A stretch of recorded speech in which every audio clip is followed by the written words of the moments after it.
They say that on the 40th day, the soul finally loosens its grip on the world and says its last goodbye. That afternoon, sitting deep in an armchair in the parlor of our Hamptons estate, it felt as if my own soul was preparing to leave, to follow my husband, Victor Holloway. The house was full. Soft voices drifted through the air. Crystal glasses chimed gently. Expensive perfume mixed with the heavy sweetness of lilies I had personally arranged for the memorial. Everything was perfect.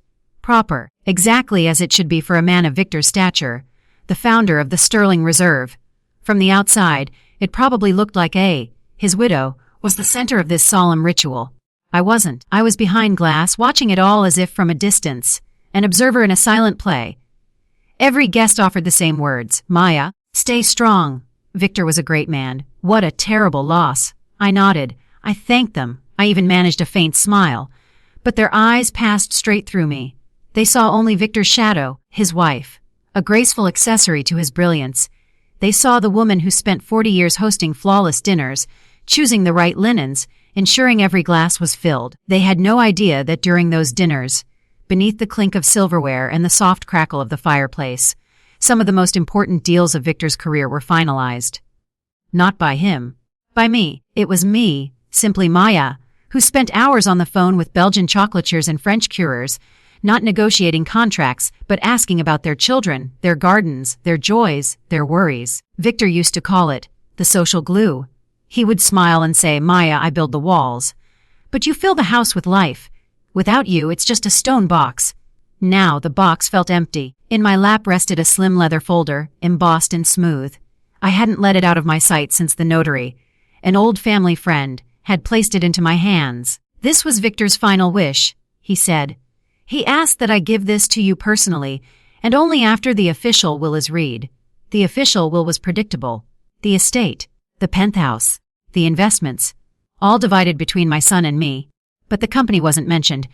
Everything about the company was here, in this folder. I had read it once. I couldn't bring myself to read it again. 100% ownership of the Sterling Reserve, transferred solely to me. Victor's final gift, his final trust. I ran my fingers over the folder. It was the only solid thing in a room full of hollow condolences.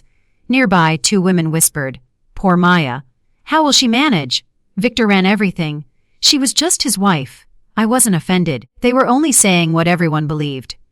What I realized with a tightening in my chest, my own son believed too. I found Grant across the room. He wasn't grieving. He was energized, standing among executives in tailored suits, speaking with confidence, smiling like a man already in control. He adjusted his tie just like his father used to, only without Victor's restraint. He patted our CFO, Arthur Vance, on the shoulder with casual authority. He was already trying on his father's chair. Victor once said to me, Late at night, Grant has my drive, Maya, but little of your soul. He sees numbers, not people. One day it will destroy him. Grant noticed my gaze and walked over, Arthur following closely. Mom, Grant said. His voice sounded familiar, but harder, metallic. We need to talk. He guided me toward the buffet table, the same table filled with Sterling Reserve's finest offerings.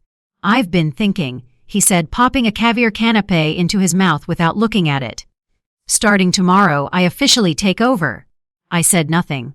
Dad's office is mine now. You'll need to clear out his things. And yours. He smiled. I'll be redecorating, hosting corporate receptions here. You won't be comfortable anymore. Then, casually, you can move into the city penthouse. It's smaller. But enough for you. But enough. As if 40 years of life could be downsized. Grant mistook my silence for submission. And don't worry, he added. You'll get a pension. But sitting idle isn't good for you at your age.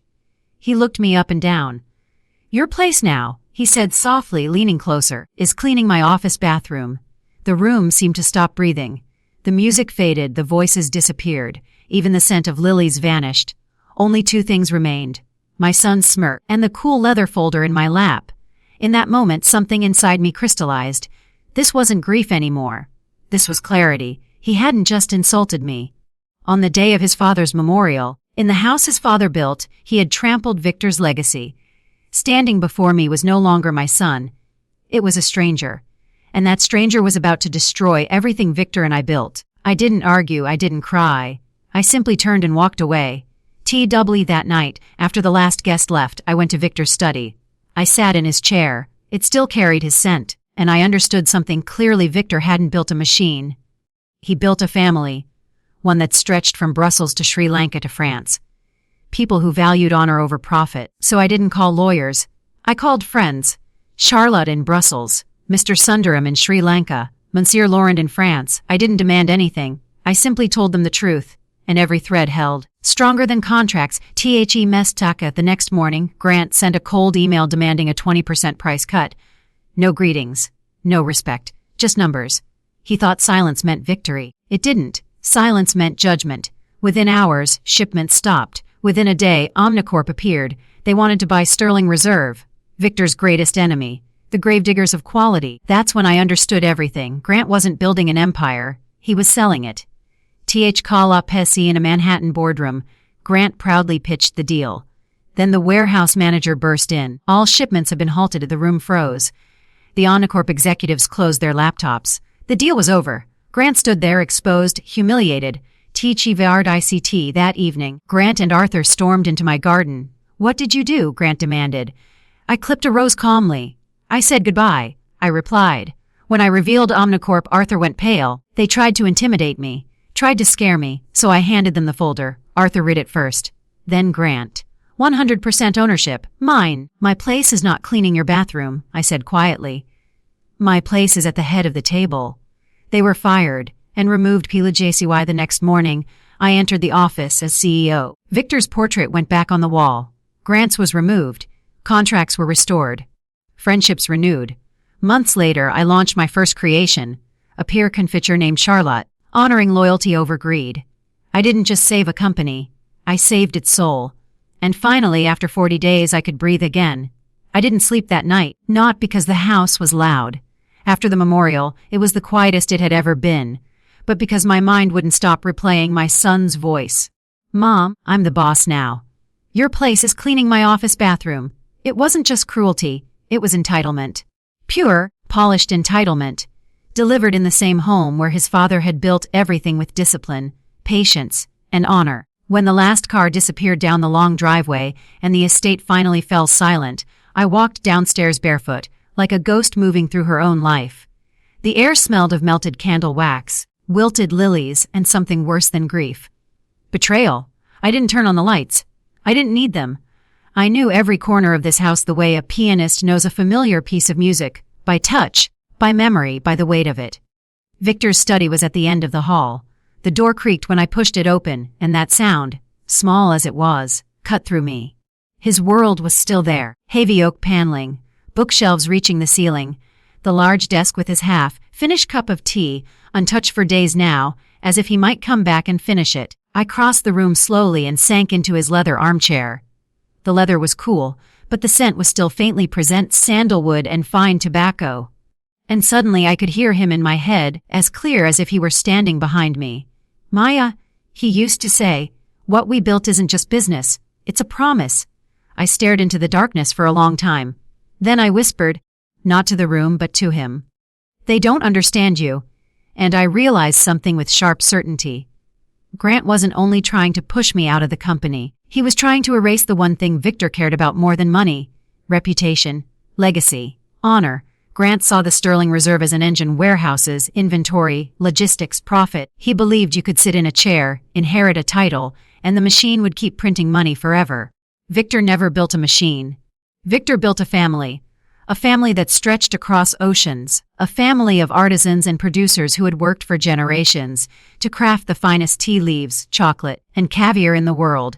People who didn't sign contracts because they were afraid, but because they trusted the people on the other side.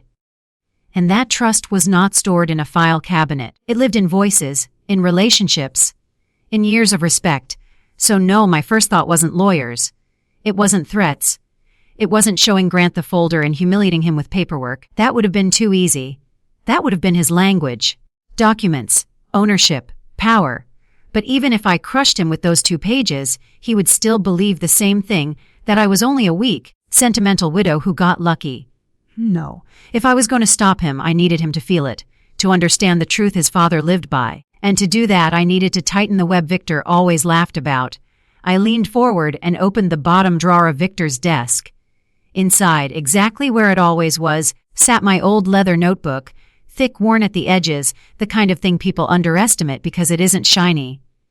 Victor called it my spiderweb. Half the world is tied to you, Maya, he used to say, smiling. They don't hold on to us because of ink on paper, they hold on because of you. I opened it slowly, not like a desperate woman, like a careful one, because in wars like this, the first move matters more than the loudest move. I turned the pages until I reached the letter D. Dubois.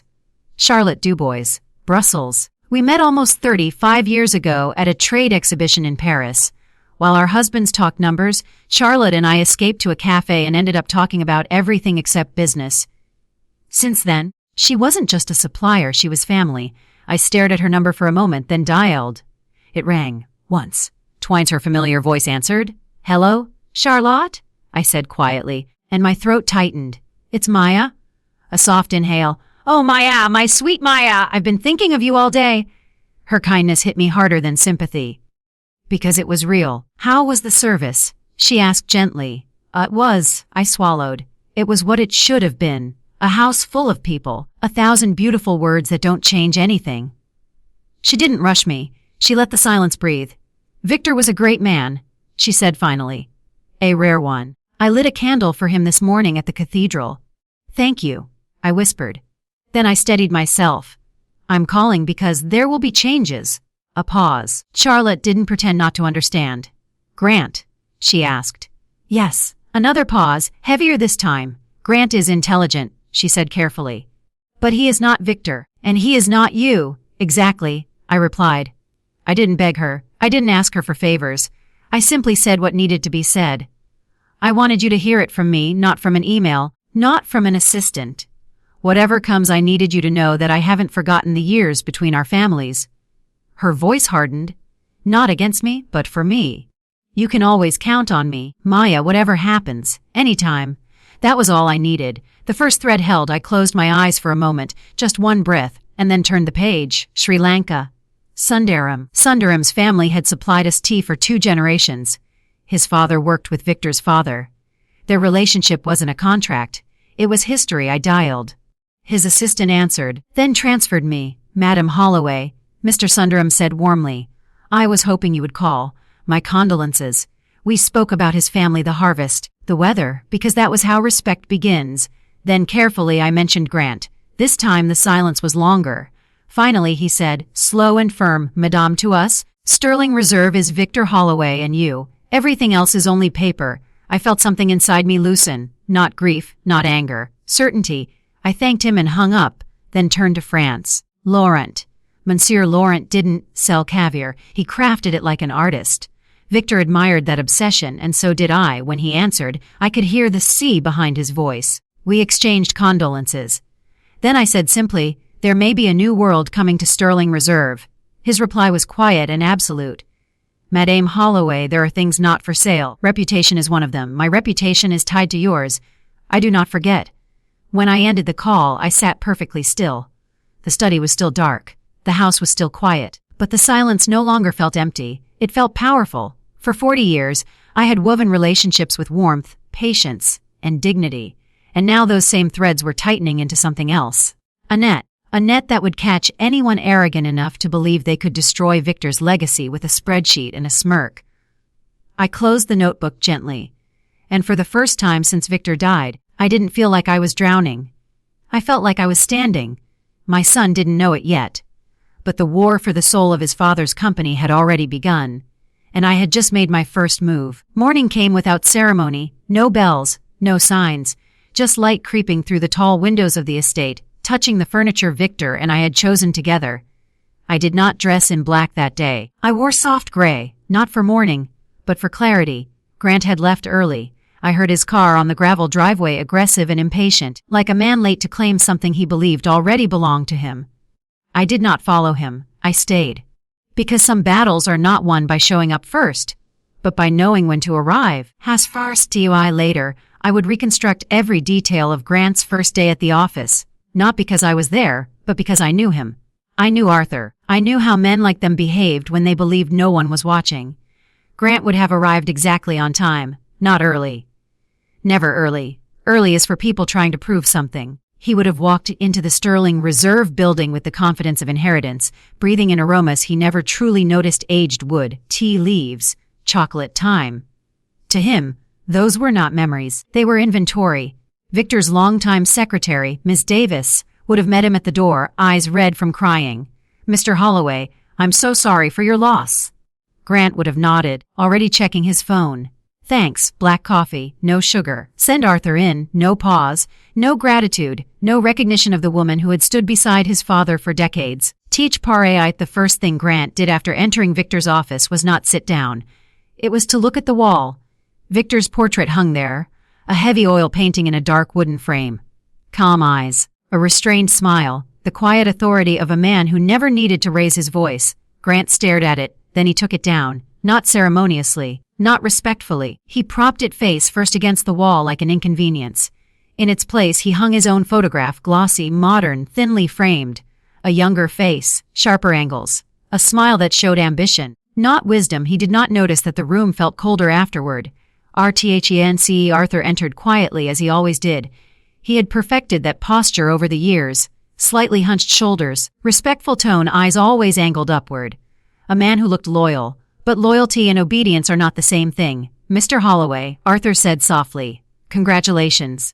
You're in your rightful place." Grant waved him off. "Save it, Arthur. Dad was brilliant, but sentimental. This company needs efficiency now." Arthur nodded, encouraged. "Yes, of course." Grant sat in Victor's chair. It was too big for him. He didn't notice. "We start by cutting costs," Grant said, already scrolling through reports. "Our suppliers have been draining us for years with this exclusivity nonsense." Arthur hesitated. Victor believed those relationships were strategic. Grant laughed. "My mother believed in those relationships." He corrected. "Tea calls, birthday gifts, handwritten notes. Do you know how much time that wasted?" Arthur said nothing. "So here's what we do," Grant continued. "We send a standard notice. New leadership, new policy. 20% reduction across the board. Effective immediately."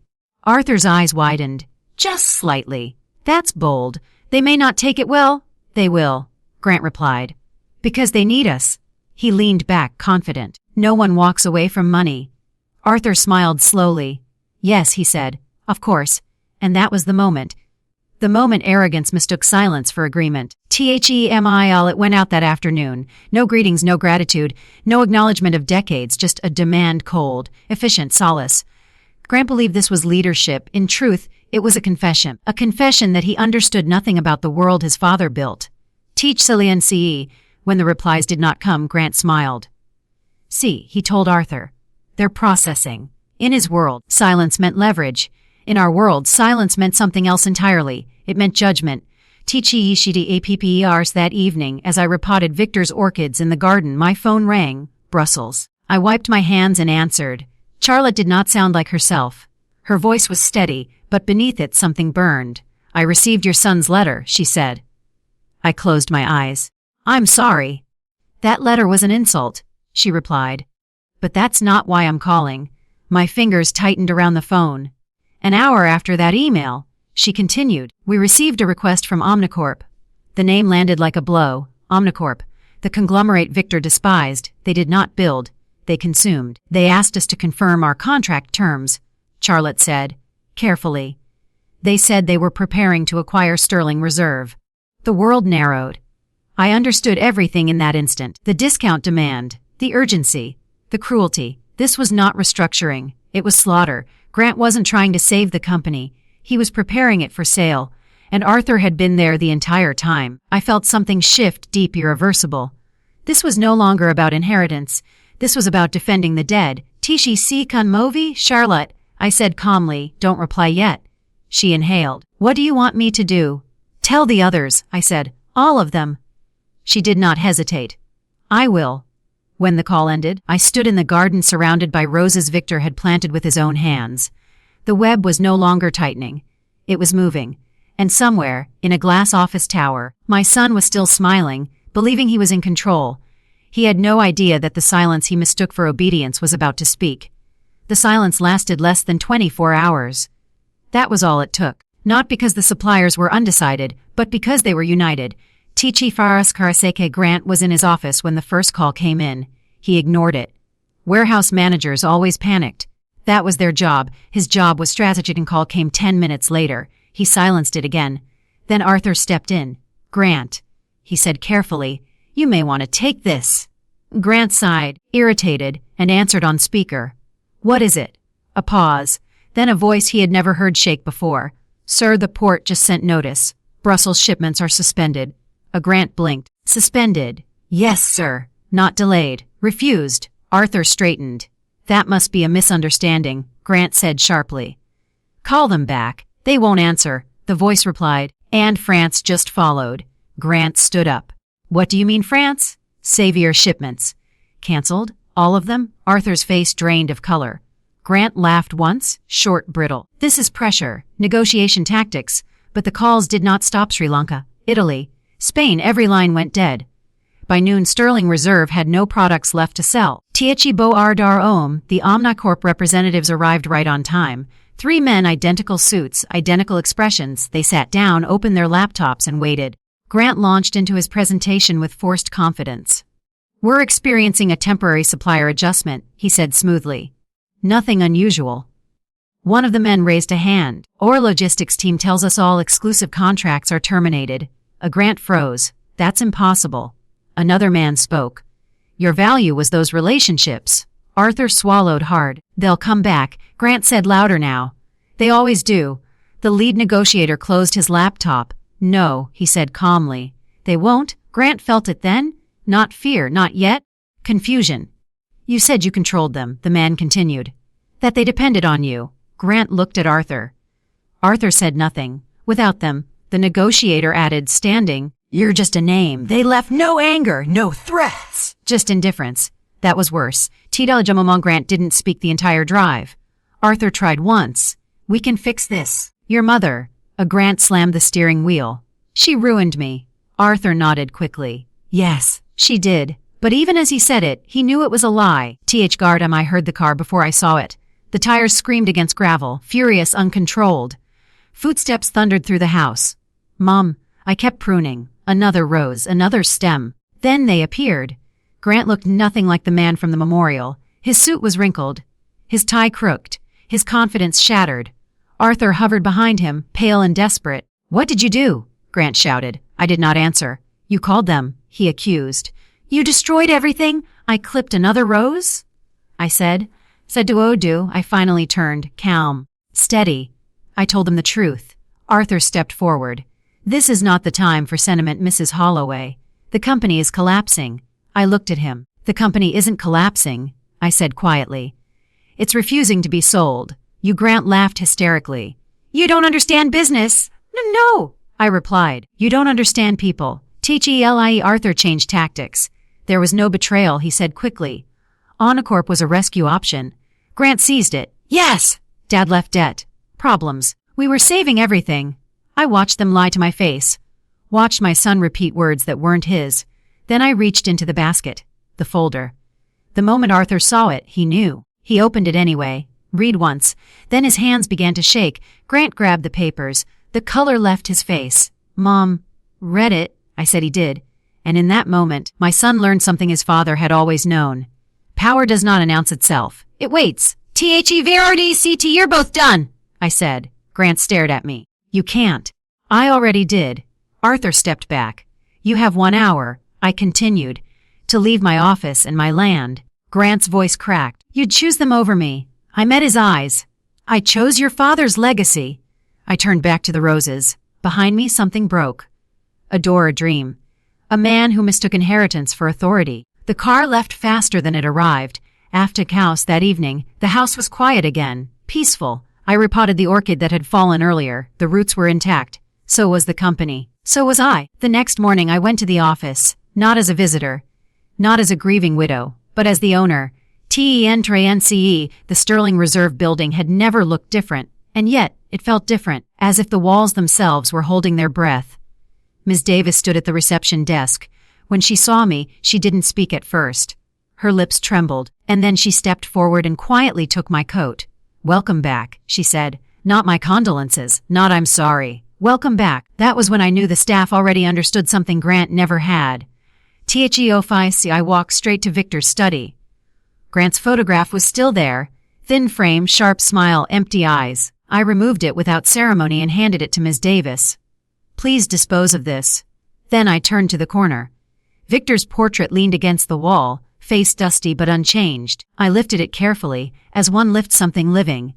When I hung it back in its rightful place, the room felt warmer, complete, as if the conscience of the company had returned. THENUNCMNT, the department heads gathered within the hour. No one spoke, no one challenged me. I stood at the head of the table Victor had built with his own hands. My husband left this company in trust, I said calmly.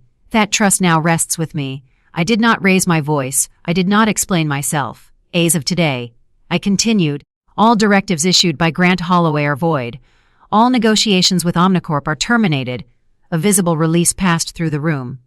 Then I added, Arthur Vance is suspended effective immediately. That one sentence landed harder than any speech ever could. Tichy intervalingi by noon, the lawyers were already at work. Emails uncovered, accounts traced, timelines reconstructed. Arthur had not just advised Grant, he had orchestrated him, kickbacks, consulting fees, quiet promises made behind closed doors. The investigation would take months, but the verdict was already clear. Arthur had not underestimated me. He had forgotten me. Tichy Lectar's 2 letters left my office that afternoon. The first, to Omnicorp. It was brief. Sterling Reserve was not for sale. Never had been. No further contact would be treated as hostile. The second letter went to our legal counsel. It authorized a full investigation into Arthur Vance's conduct, including fraud, conflict of interest, and attempted corporate sabotage. Victor believed in consequences. So did I. THE US Grant did not call. Not that day, not the next. Exile does not always come with shouting. Sometimes it comes with silence. I allowed it, because some lessons cannot be taught. They must be lived. THVIGHT 3 days later, I boarded a plane. Not for a deal. Not for damage control. I flew to Brussels to dinner. Charlotte hugged me tightly when she saw me. You stood, she said simply. I remembered. I replied. That night we spoke of husbands, children, time, of how quickly life moves when you think it will wait. We spoke very little about business, because real partnerships don't need constant negotiation. When I came back, spring had begun to settle in. New contracts were signed, but they felt more like promises renewed than documents executed. Trust restored itself quickly when it had never truly been broken. Months later, we gathered in the tasting room. Charlotte, Mr. Sundaram, Monsieur Laurent, not suppliers, family. On the table sat small glass jars, my first personal creation, peer-preserved Belgian fruit, Sri Lankan spice, French brandy, a collaboration born not of profit, but of respect. We'll call it Charlotte, I said. She laughed through tears. Victor would have loved it. Terayesh Grant never returned, and that is the part people question. They ask if I was too harsh, if a mother should forgive anything. Perhaps. But legacy is not inherited by blood alone. It is earned by honor. I did not take my son's future from him. He gave it away. Silo Sanj, some people think power looks loud. It doesn't. It looks like patience, like restraint, like knowing when to speak and when to wait. I didn't save the company with authority. I saved it with memory. And in doing so, I finally stepped into my place. Not behind the scenes, not behind anyone, but at the head of the table.